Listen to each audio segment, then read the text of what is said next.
Hello everyone, आप सभी का फिर से स्वागत है मेरे चैनल में। और आज हम करेंगे 7th क्लास साइंस का चैप्टर नंबर 1 जिसका नाम है प्राणियों में पोषण। बहुत इजी चैप्टर है, ये तो आपको यूं ही समझ में आने वाला है। बस एंड तक बने रहिए इस वीडियो के साथ ताकि आपको इसे पेपर में करने में कोई दिक्कत ना हो। तो चलिए इसको शुरू करते हैं।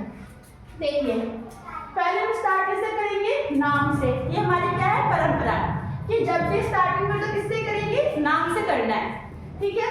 तो सबसे पहले तो देखिए यहाँ पे प्राणी लिखा है। प्राणी का मतलब जिसमें जान होती है, जिसमें जीवन होता है, उसे हम कहते हैं प्राणी। अब है यहाँ पे पोषण। पोषण का मतलब जो हम खा रहे हैं उससे हमें शक्ति मिल रही है या फिर नहीं मिल रही है, उसी को हम कहते हैं पोषण, ठीक है। तो इसमें आपको क्या समझना है? इसमें आपको ये समझना है कि हमारी इस अर्थ पे अलग अलग प्रकार के लोग रहते हैं। इंसान रहते हैं, गाय रहती है, खरगोश रहते हैं, कुछ जो जीव समुद्र में भी रहते हैं। अब वो लोग कैसे पोषण लेते हैं, मतलब कि उनके अंदर पाचन कैसे होता है।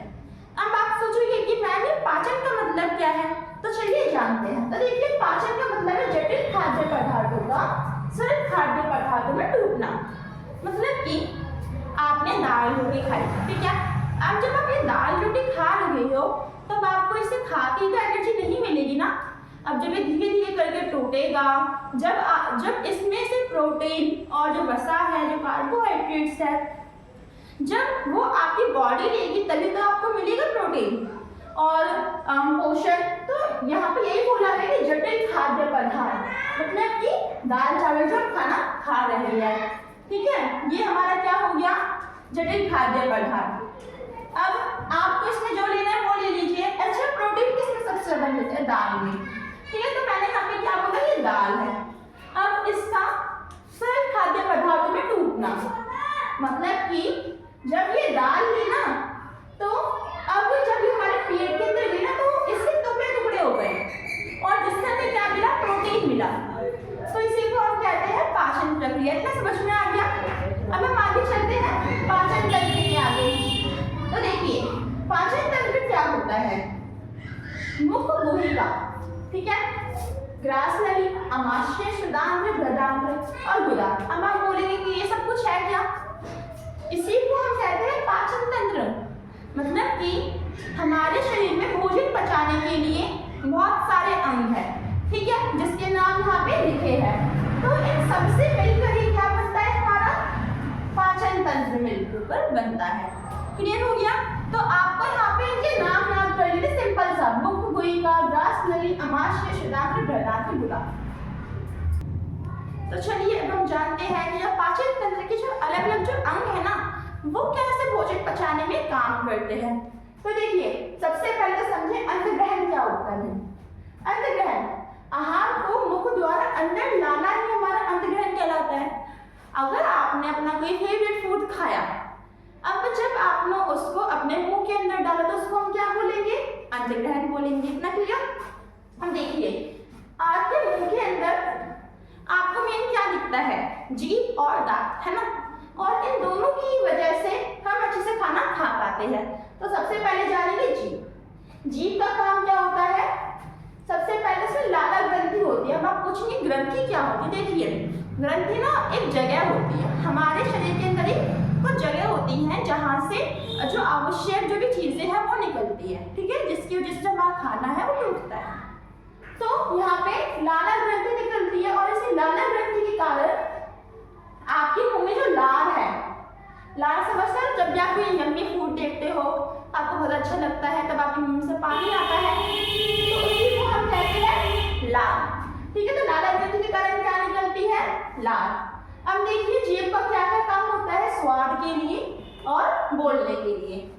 हम जानते हैं दांत। दांत का मेन काम क्या है? चबाना, खाने को चबाना, टुकड़ों में बांटना, पीसना, छोटे टुकड़े करना, ये सब कुछ है दांत के काम। हमारे मुंह में जो दांत है उसके 4 प्रकार होते हैं: कृंतक, रदनक, अग्रचर्वक और चर्वक। इनकी आपको प्रकार याद कर लेने। अब देखिए यहाँ पे ग्रसिका। ये ग्रसिका फूड पाइप है क्या? ये जो ग्रसिका है इसको आहार नली भी कहते हैं। तो देखिए, ये एक ऐसी नली है जिससे आपने अपना मुंह लिया, जिससे आपने खाना जो है अपने मुंह में लिया और फिर जो खाना है वो आपके अमाशय में चला गया। कैसे गया? एक पाइप के द्वारा। देखिए, खाने को मुंह से अमाशय लाने के लिए उपयोग की जाने वाली नली को हम कहते हैं क्या? ग्रसिका। अब देखिए, अब ये जो हमारा जो खाना है ना, ये बस मुंह तक नहीं रुका, अब ये फूड पाइप से कहाँ पे भी आ गया? अमाशय में भी आ गया। अब सबसे पहले जानते हैं कि जो अमाशय आखिर में है क्या? अमाशय मोटी परत वाली एक थैली है, ठीक है। सेकंड, और इसका जो शेप वो कैसा है? जे आकार का है। ऐसा वाला जो जे होता है ना, उसी तरह इसका शेप है। अब देखिए इसके काम में सबसे पहले ये याद रखिए कि जो हमारा अमाशय में आपको 3 भाग देखने को मिलेंगे, श्लेष्मा, HCl और जठर ग्रंथि, ठीक है। श्लेष्मा क्या होता है? अब ये जानते हैं सबसे पहले तो। श्लेष्मा हमारे अमाशय की अंदर एक परत होती है। क्या होती है? परत होती है। इसका काम क्या होता है कि जो HCl है ना, जो हमारे पेट में पाया जाता है, उससे ये बचाती है। इतना क्लियर हो गया? HCl हमारे लिए बहुत ज्यादा हानिकारक है। अच्छा, हमारे पेट में, हमारे अमाशय में HCl ऐसे भी पाया जाता है। अगर ये हमारे स्किन के लिए इतना हानिकारक है तो इससे हमने अपने पेट में क्यों है हमारे? इसका मेन कारण है कि जब हम खाना खाते हैं तो उसके साथ बहुत ज्यादा गंदगी भी आ जाती है, मतलब कि जीवाणु भी आ जाते हैं। अगर वो जीवाणु में खाने में रहेंगे तो इससे तो हमें बहुत ज्यादा क्या होगी? बीमारियां होंगी। तो इन जीवाणुओं को नष्ट कौन करता है? HCl एसिड, ठीक है। अब देखिए, हमारे अमाशय में जठर ग्रंथियां पाई जाती हैं। जठर ग्रंथि ये ग्रंथि है जो कि प्रोटीन विघटन का आपको मतलब यहाँ पे समझ में आ रहा है? प्रोटीन को छोटे छोटे भागों में तोड़ता है ताकि हमारी जो बॉडी को उसको ले सके, मतलब इसका पाचन करता है। अब हमारे खाने का अगला रास्ता क्या है? शुदांत्र।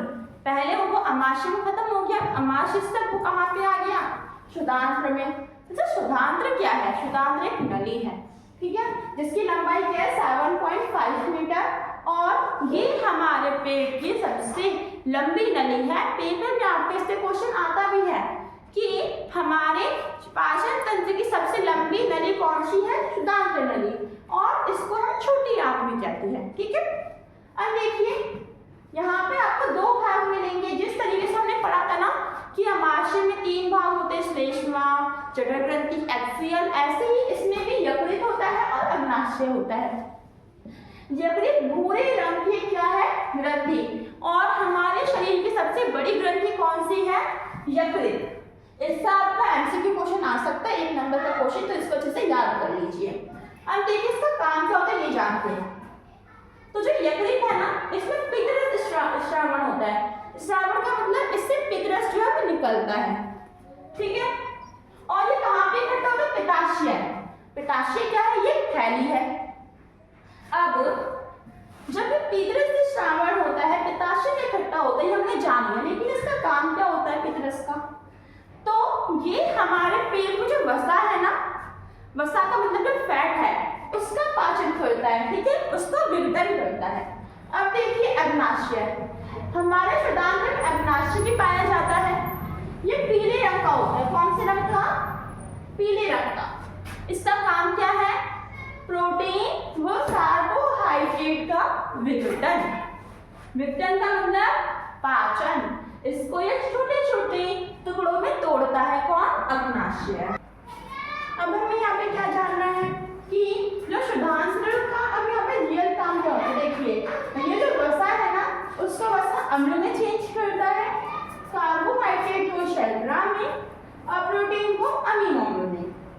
शुदांत्र का आपको यहाँ पे काम समझ में आ गया कि जो शुदांत्र है, हमारे भोजन में जो वसा है उसको वसा अम्ल में चेंज करता है तोड़-तोड़कर। जो हमारे भोजन जो कार्बोहाइड्रेट है उसको शर्करा में चेंज करता है, और जो प्रोटीन है इसको अमीनो अम्ल में चेंज करता है।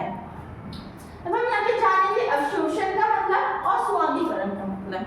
देखिए, अवशोषण का मतलब जो हमने भोजन पच गया, ठीक है, जो भोजन क्या हो गया? पच गया, एकदम जैसे टूट गया। अब उससे हमें न्यूट्रिशन मिल सकता है, पोषक तत्व मिल सकते हैं। तो ये जो भोजन है ना, ये हमारा रुधिर वाहिकाओं में चला जाता है। अब आप पूछेंगे कि रुधिर वाहिकाएं क्या होती हैं। देखिए, रुधिर वाहिका हमारे शरीर में कुछ ऐसी पाइप होती है जिससे हमारे शरीर को पोषक तत्व मिल पाते हैं। तो ये जो भोजन है ये रुधिर वाहिकाओं में चला जाता है और इन रुधिर वाहिकाओं के द्वारा जो भोजन है वो शरीर के अलग अलग भागों में फैल जाता है। अब भोजन अगर शरीर के अलग अलग भागों में फैलेगा तो क्या होगा, तो हमें ताकत मिलेगी, पोषक तत्व मिलेंगे और हमें एनर्जी मिलेगी जिससे हम अपना काम कर पाएंगे। इसी को हम कहते हैं स्वांगीकरण। अवशोषण व स्वांगीकरण आई होप कि आपको समझ में आ गया होगा। अब देखिए दीर्घ आ गया। दीर्घ है क्या, इससे क्वेश्चन आपको बनता ही है 3 नंबर का क्वेश्चन, तो इसको जैसे देख लीजिए। जो दीर्घ है ना, शुदांत्र में उंगलियों जैसी संरचना को हम कहते हैं दीर्घ। जो हमारे जो शुदांत्र जो नली है ना, छोटी आंत जो है उसमें ना कुछ ऐसे उंगलियों जैसी संरचनाएं होती हैं, इसी को हम कहते हैं दीर्घ। दीर्घ का काम क्या होता है, पाचन के लिए जो तल है उसको बढ़ा देता है और सेकंड वन इज अवशोषण कार्य में सहायक होता है। अवशोषण मैंने आपको बताया था कि हमारा जो भोजन है वो रुधिर वाहिकाओं से शरीर में फैल जाता है। अब देखिए बृहदान्त्र।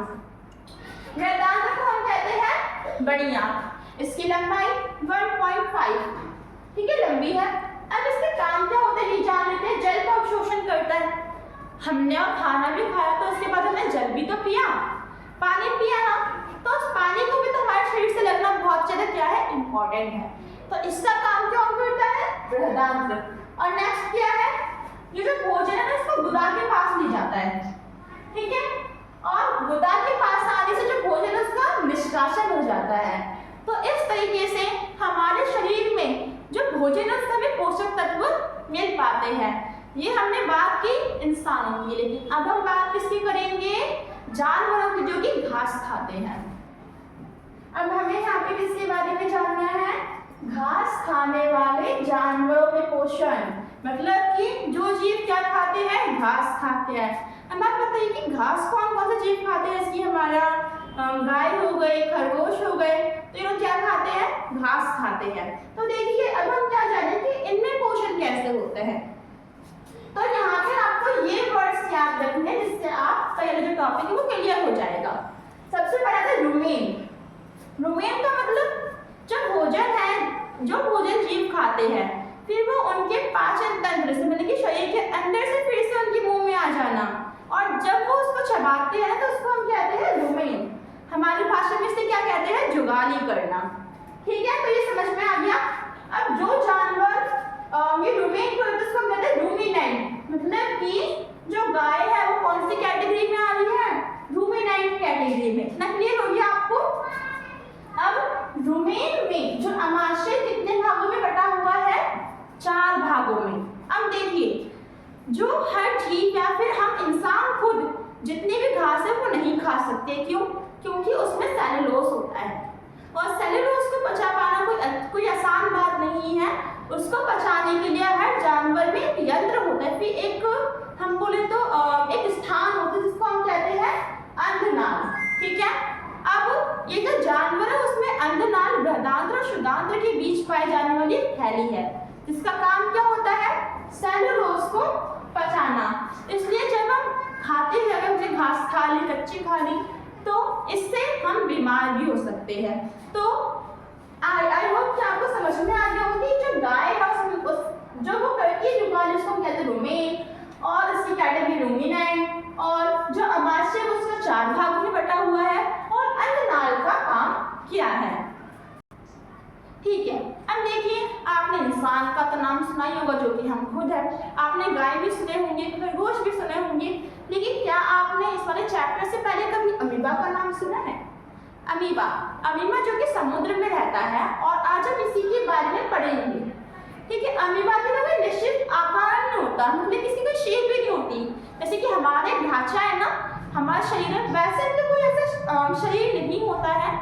तो देखिए ये लोग अपना पोषण कैसे करते हैं, लोग खाना पीना कैसे खाते हैं, हम ये पढ़ते हैं। इसमें आपको ये याद रखना है कि पादप मतलब कि जो अमीबा है वो अपने अंदर से उंगलियों जैसी प्रवर्ग मतलब कि संरचना निकालता है।